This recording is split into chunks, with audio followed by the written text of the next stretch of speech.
जबरदस्त तैयारी है। सरदार मिल्खा सिंह की बारी है। स्वर्ण पदक से रजत तक सबको उसने पाई है। जी हाँ, मैं हूं अरविंद कुमार, मोटिवेशनल स्पीकर। मैं आपको बता रहा हूं सरदार मिल्खा सिंह की कहानी, जिन्हें फ्लाइंग सिख के नाम से भी जानी जाती थी। और उन्होंने जो धावन के क्षेत्र में, रेस के क्षेत्र में जो परचम फहराई है पूरे भारतवर्ष में, पूरे वर्ल्ड में कह लीजिए, वह आज तक किसी ने भी नहीं किया।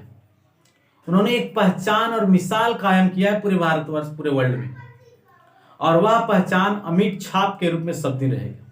जिस प्रकार से सचिन तेंदुलकर को आप जानते हैं, जिस प्रकार से मेजर ध्यानचंद को हॉकी के क्षेत्र में जानते हैं, उसी प्रकार से मिल्खा सिंह भी एक बहुत बड़ा मिसाल कायम करके एक रिकॉर्ड खड़ा किया है, जिसे तोड़ा गया लगभग 52 से 56 साल लग गए।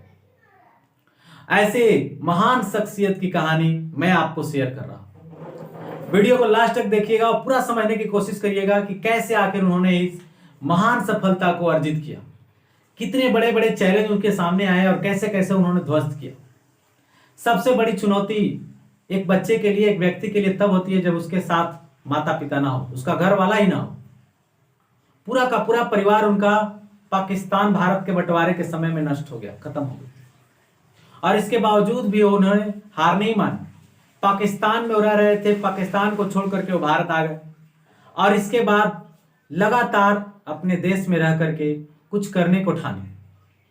उन्होंने पंजाब में पुराना जो उनका घर था, जब भारतवर्ष का बंटवारा नहीं हुआ था भारत पाकिस्तान का, उस समय, इस सबके इधर ना दीजिएगा, जब भारतवर्ष का बंटवारा नहीं हुआ था उसके पूर्व में पंजाब के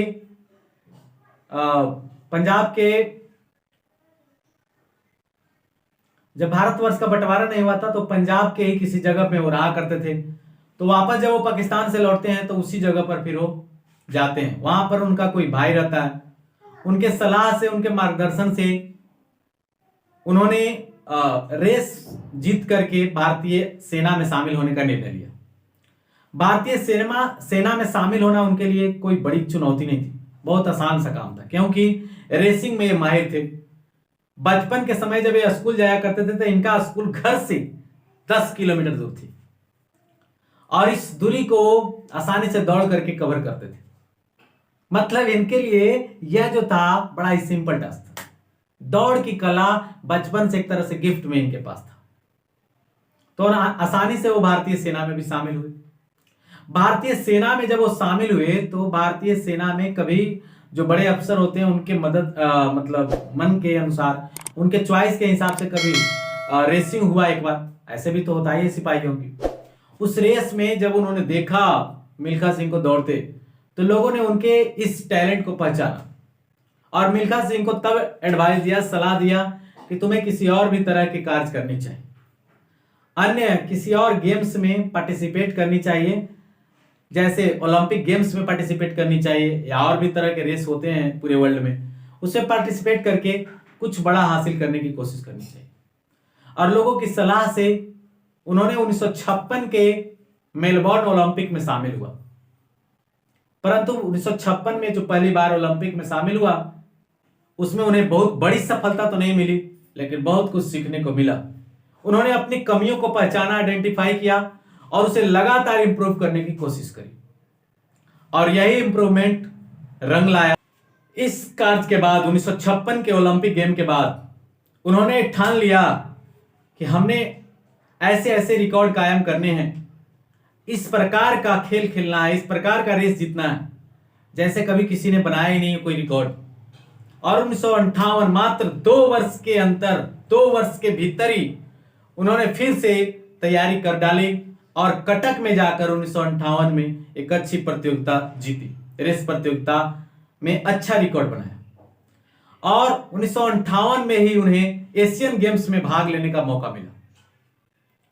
एशियन गेम्स में उन्होंने गोल्ड मेडल पा करके अपने आप को तो जरूर मजबूत कर लिया। वहां उन्हें पद्म श्री से भी नवाजा गया। एक अच्छा सा प्राइज होता है पद्म श्री, जिस व्यक्ति को मिलता है वही जानता होगा कि यह कितना अहमियत रखता है खिलाड़ी के लिए।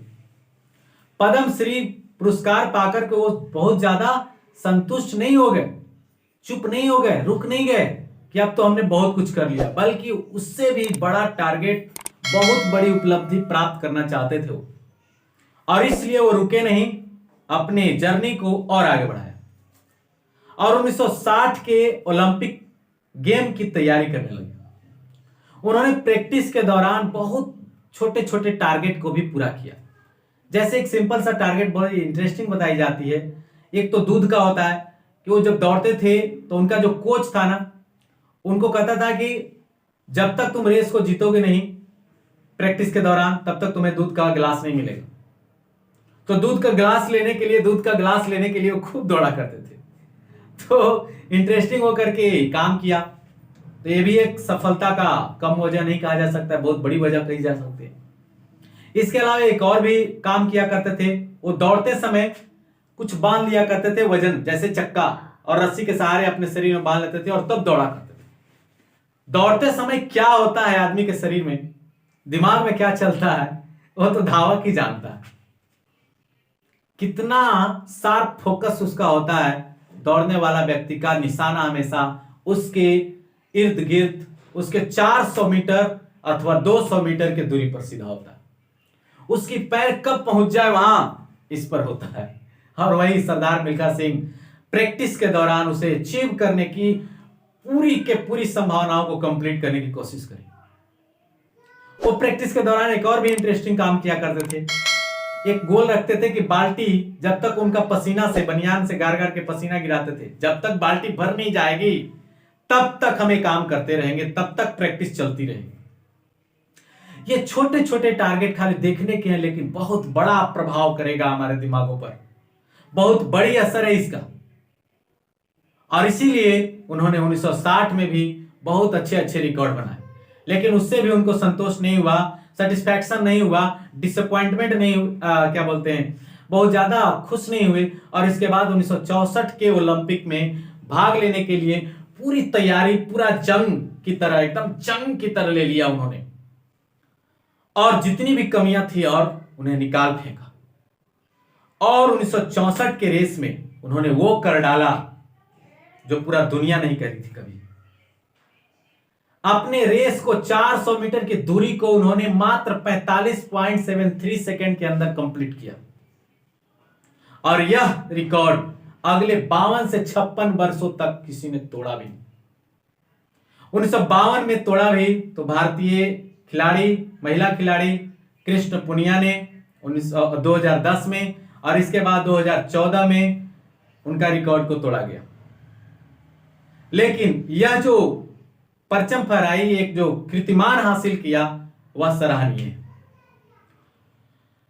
फ्लाइंग सिख के नाम से जाने जाने वाले इस सरदार मिल्खा सिंह के अंदर जो ऊर्जा चल रही थी ना, यह हमें आइडेंटिफाई करनी है। यही जानना है कि एक बहुत बड़ी सफलता को प्राप्त करने वाला व्यक्ति आखिर किया क्या था। हम दूर से ही देखते हैं और ऐसा मान लेते हैं, जान जाते हैं कि हाँ किया होगा, लेकिन उसने जो उसके पहले किया था, उसके लिए प्रैक्टिस और तैयारी जो किया था, वह जबरदस्त तैयारी, वही समझना है। और इसीलिए मोटिवेशनल स्पीकर ये सारी बातों को बताता है, सिखाता है सामने वाले को। तुम्हें भी यही करना चाहिए, हमें भी यही करना चाहिए। जब तैयारियां जीत की हो ना, हौसला बुलंद करके प्रैक्टिस करो, प्रैक्टिस करो, प्रैक्टिस करो। प्रैक्टिस मेक्स मैन परफेक्ट, और इसके अलावा कोई विकल्प नहीं। बाकी सारी चीजें कहने कहाने को है, सिर्फ भाग्य, किस्मत, समय, ये नहीं वो नहीं, ये सारी चीजें छोड़ दो। प्रैक्टिस जबरदस्त होगी ना, कमियों को लगातार इंप्रूव करोगे ना, सारी चीजें मिल सकती है। पूरी कायनात, पूरा शक्ति, पूरा यूनिवर्स, पूरा ब्रह्मांड हमें सफलता दिलाने के लिए रेडी हो जाता है, जब हमारा ध्यान सिर्फ एक जगह पर फोकस करता है।